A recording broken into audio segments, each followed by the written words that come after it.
preached over this popular passage in Micah. And that's a real shame, because it's a poignant passage that cuts deep and provides a profound message to God's people in any time and in any place.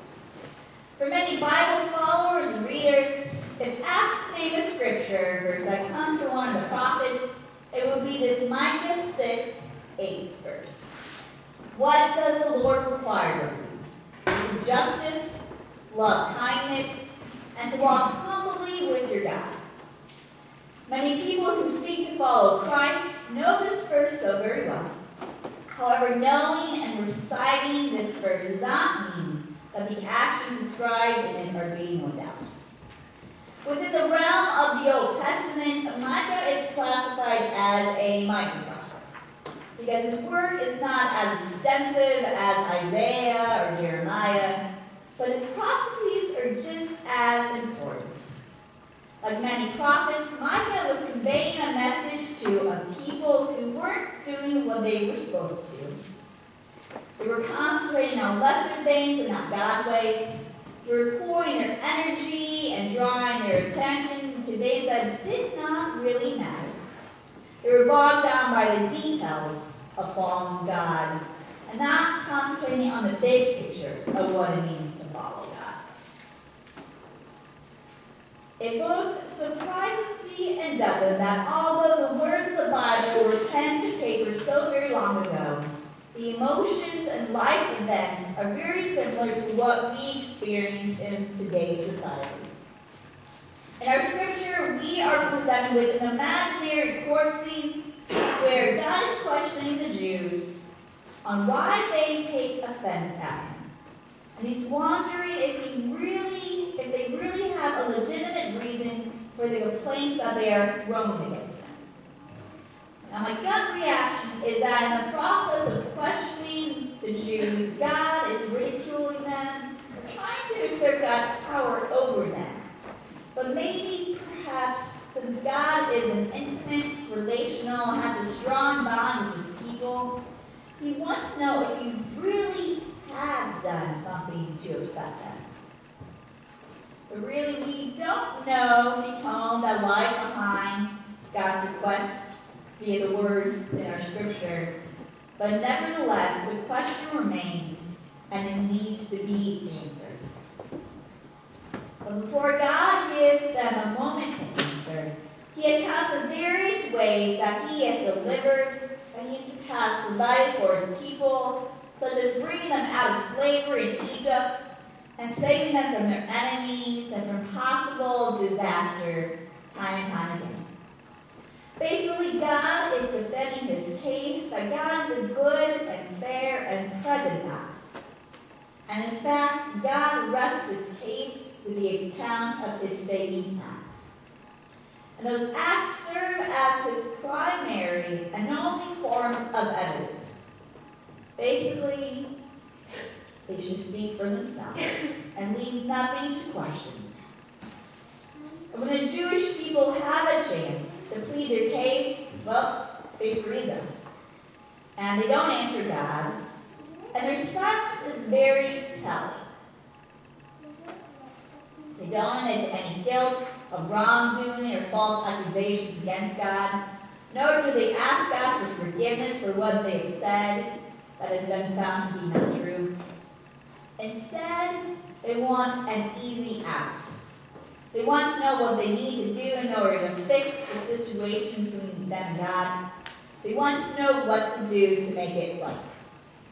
So they start offering up a list of things they think will fix it.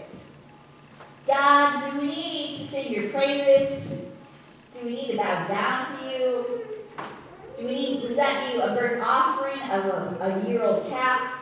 Or better yet, an offering of 1,000 rams? Or even better, tens of thousands of rivers filled with rich and beautiful oil? And maybe this will do, God.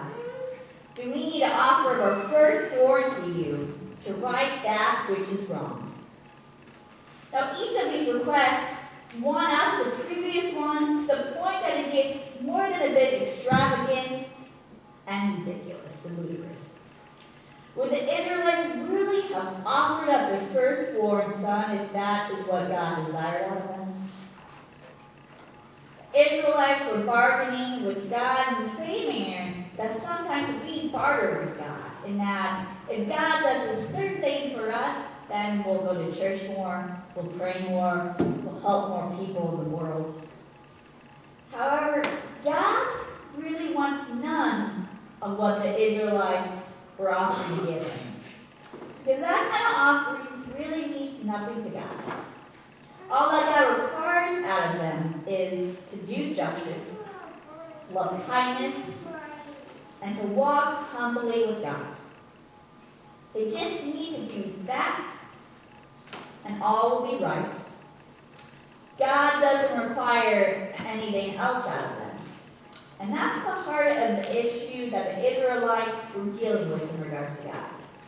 They thought they were being faithful to God, but they really weren't, because they were concentrated on lesser things, such as ritual and tradition, mistaking it for truly following God. They thought those outlandish sacrifices and offerings named in our scripture were exactly what God desired out of them, because history and tradition dictated and honored those practices and rituals. And while they might have been participating in the right behavior and actions, their approach to God seemed a bit hollow, because they weren't reaching out beyond themselves to help others. They weren't seeking to establish God's kingdom here on earth. Throughout the whole book of Micah, the prophet was calling out God's people because they were both knowingly and unknowingly exploiting others for their own benefits. There were ethical issues and socio-economic injustices that the Israelites were perpetuating.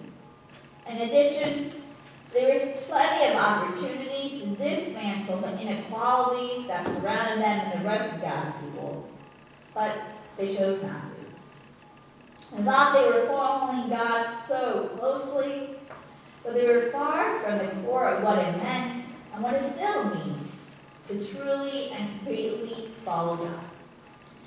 It's no secret that the church, Bixby, and Christianity worldwide is at a crossroads. The church for decades has become irrelevant in many people's lives and society as a whole. Instead of the center of the community being the church, the societal function has been outsourced to other organizations and clubs and businesses. And you can attribute that to a million different reasons. You can blame it on the unwillingness of the church to adapt to the changing world around it.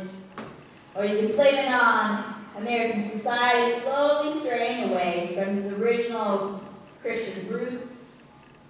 Or you can blame it on this new, younger generation who just don't care about the church anymore. And of course, there's an air of flippancy in some of those statements that I say. So don't take what I say to hold it to the Bible truth. Some believe that you can revive the church as a whole by changing things up, slowly but surely, maybe hiring more staff, building a new place of worship, getting more youth and young families through the door. And while there's absolutely nothing wrong with those actions, I'm here to say that I'm confident that that's not the issue behind the demise and irrelevancy of the church. And participating in those aforementioned acts will not resurrect or fix the church in any profound way. All that which the Israelites mentioned as ways they can fix their situation with God in our scripture, and all that's been mentioned as ways to fix the modern church, it's not what God desires. I truly believe that. And that's not the heart of the issue. God simply wants the people of God to do the work of God, to do justice, love kindness, to walk humbly with God, nothing more, and surely nothing less. Those three tasks, to do justice, love kindness, and to walk humbly with God, are all intertwined and really pieced together. With that said, I think it's very intentional on the part of the prophet Micah that to do